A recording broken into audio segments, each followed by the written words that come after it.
Au début de l'histoire, un groupe de 5 jeunes amis se prépare pour un voyage en Croatie pour faire de la randonnée et escalader des montagnes. Le groupe d'amis se compose d'un couple de randonneurs entraînés Fred et Catherine, d'une infirmière, de Chloé, de son petit ami Loïc et de leur ami Guilherme avant de commencer le voyage. Fred a demandé à Luke s'il est à l'aise avec Guilherme qui les rejoint puisque Guilherme a le béguin pour l'ex-petite amie Chloé depuis longtemps. Loïc dit que tout va bien et le groupe part pour le voyage sans savoir ce qui les attend. Le trajet jusqu'au sentier est maladroit et inconfortable pour Chloé. Alors que Guilherme essaie de flirter avec elle un peu plus tard, ils atteignent une montagne raide, qu'ils n'avaient pas connue plus tôt. Fred, qui a de l'expérience dans l'alpinisme, grimpe le premier et met en place un baudrier et des crochets pour les autres. Tout le monde suit Fred derrière le chemin apparemment dangereux. Loïc, qui est terrifié par les plaintes de hauteur tout au long de la montée alors que Chloé les encourage à avancer alors que le groupe continue de grimper. Ils se rendent compte que la piste n'est pas aussi facile qu'ils le pensaient. De plus, ils explorent une zone non certifiée comme sentier de randonnée pour l'aventure, ils ne savent donc pas si la randonnée deviendra plus facile. Un peu plus tard, le groupe atteint un vieux et minuscule pont de singes qu'ils devront traverser pour atteindre l'autre extrémité. Le groupe le traverse soigneusement une personne à la fois. Fred ouvre la voie, suivi de Guilherme et Chloé. Loïc est à nouveau terrifié, mais arrive d'une manière ou d'une autre à l'autre bout. Cependant, lorsque c'est au tour de Catherine, le pont s'effondre à mi-chemin, la faisant pendre par le harnais. Heureusement, les autres la tirent vers le haut, lui sauvant la vie, mais maintenant le groupe ne peut plus revenir par le chemin par lequel ils sont arrivés. Fred demande à tout le monde de s'équiper car ils devront atteindre l'autre bout de la montagne dès que possible pendant que le groupe continue son voyage. Ils doivent escalader une autre falaise raide, Fred et Catherine y traversent et partent à la recherche d'un chemin. Ils demandent aux autres de rester sur place et disent qu'ils reviendront après avoir trouvé un moyen de sortir. Après que le couple aille dans les bois. Loïc se déplace pour faire bouger la corde aussi. Finalement, il se suspend par le harnais, criant à l'aide. Les deux autres sont également suspendus par une corde, ils ne peuvent donc pas faire grand-chose pour les aider.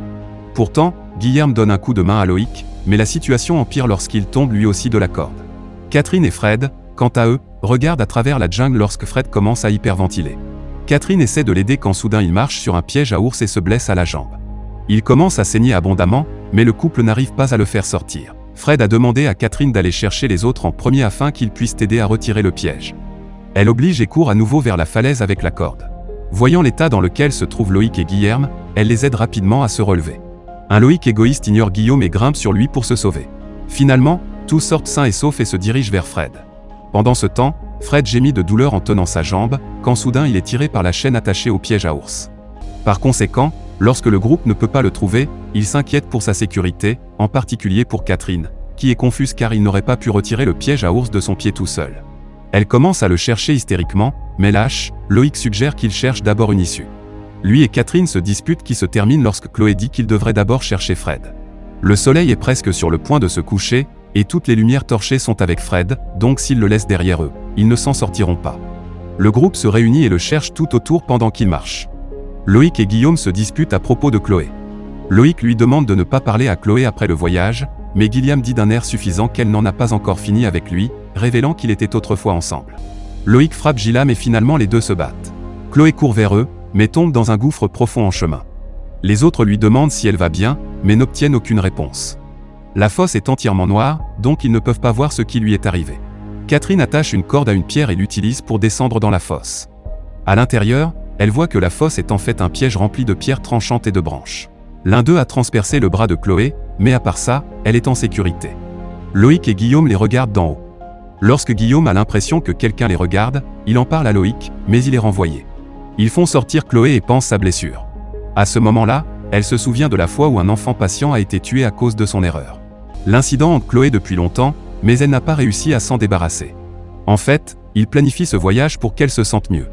Mais le plan a clairement échoué. Après l'avoir fait sortir, Catherine leur dit que quelqu'un a délibérément tendu le piège, ils doivent donc faire attention. Ensuite, on nous montre un clip d'un Fred inconscient traîné sur le sol. Finalement, le soleil se couche et il commence à pleuvoir, mais le groupe continue de marcher. Toujours à la recherche de Fred. Catherine est épuisée et désespérée, mais Chloé motive tout le monde. Continuez. Ils croient que s'étendre leur permettra de le retrouver plus facilement, mais ils ont trop peur d'être seuls. Par conséquent, ils s'attachent avec les extrémités de la même corde afin de pouvoir la tirer au cas où ils auraient besoin d'aide. Enfin, ils se sont dispersés, s'enfonçant plus profondément dans les bois. Quelques minutes plus tard, une flèche atteint Catherine la blessant gravement. Elle tombe au sol et tire sur sa corde, seulement pour découvrir que quelqu'un l'a coupée. À ce moment-là, Chloé voit Catherine et court pour l'aider. Mais avant qu'elle ne l'atteigne, quelqu'un éloigne Catherine avec la chaîne attachée à la flèche. Les gars s'approchent et l'emmènent dans un quartier voisin pour se reposer. Après l'arrêt de la pluie, les trois continuent le voyage et atteignent une cabane dans les bois. Ils croient qu'ils peuvent enfin obtenir de l'aide et s'enfuir rapidement. Cependant, un choc de peur les submerge lorsqu'ils voient un Fred nu et ensanglanté allongé sur une table. Ils essaient de l'aider, mais il a été torturé et a perdu beaucoup de sang. Lentement, alors qu'ils le regardent, Fred meurt. Les trois savent que celui qui a fait ça à Fred sera bientôt de retour, alors ils prévoient de s'enfuir. Mais Graham prétend que tout le matériel est avec Fred, ils doivent donc d'abord récupérer son sac. Loïc ne veut pas rentrer dans la cabine, Guillaume rentre donc seul chercher le matériel. En cherchant, il trouve une porte secrète au sol qui mène à une pièce effrayante. Il descend et voit des têtes d'animaux montées sur le mur, ainsi que des engrenages pour les chasser. Plus inquiétant encore, il trouve des têtes humaines décapitées suspendues au plafond. Un mur porte le nom Anton. Il trouve enfin le sac avec des fournitures et sort.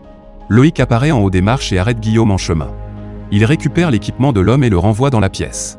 Jaloux que Chloé soit plus proche de Guillaume, Loïc l'enferme dans la chambre et court vers elle.